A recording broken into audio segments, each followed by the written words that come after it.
BJP તરફથી નિલેશભાઈ અને કોંગ્રેસ તરફથી વશરામ સાગઠિયા આપણી સાથે જોડાઈ ચૂક્યા છે। આ બંને મહેમાનોનું સ્વાગત છે। પહેલા તો નિલેશભાઈ આપની પાસે આવું, જીતની ખૂબ ખૂબ શુભકામનાઓ। કઈ રીતે જુઓ છો અને કયો મહત્વનો પાસો લાગે છે કે જે આ વખતે બિહારમાં કામ કરી ગયો? ખૂબ જ અભિનંદન પાઠવું છું બિહારની જનતાને અને જે કાર્યકર્તાઓએ ત્યાં દિવસ રાત મહેનત કરી એમને અભિનંદન છે, શુભેચ્છાઓ છે।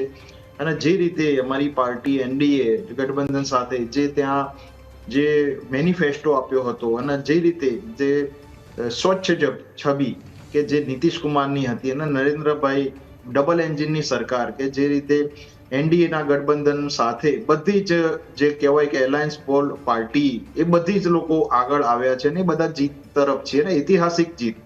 નીતિશજી 10મી વાર ઐતિહાસિક રીતે મુખ્યમંત્રીના શપથ લેશે।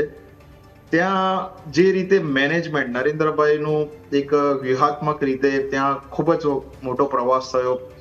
અમિત શાહજી જે ચાણક્ય કહી શકાય કે એમને મેનેજમેન્ટ કર્યું અને નીતિશજીએ ત્યાં જાતિગત જે લોકોનું જે હોલ્ડ હતો એ પકડી રાખ્યો। અને આ વખતે જે એસઆઈઆર નો જે રાહુલ ગાંધી જે વિરોધ કરતા હતા તો તમે જુઓ કે એસઆઈઆર ના એ પછી જે મેચ્યોર કે જે જેન્યુઅન વોટ હોવો જોઈએ એ વોટ કરવા આવ્યા અને એનાથી ફાયદો શું થયો કે સૌથી વધારે વોટિંગ થયું।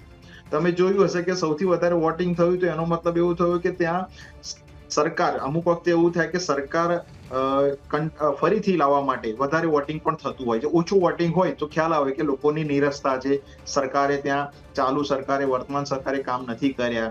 સૌથી મોટી ભૂલ કોંગ્રેસ અને રાહુલ ગાંધીજી અને એની જે ગઠબંધન પાર્ટી જે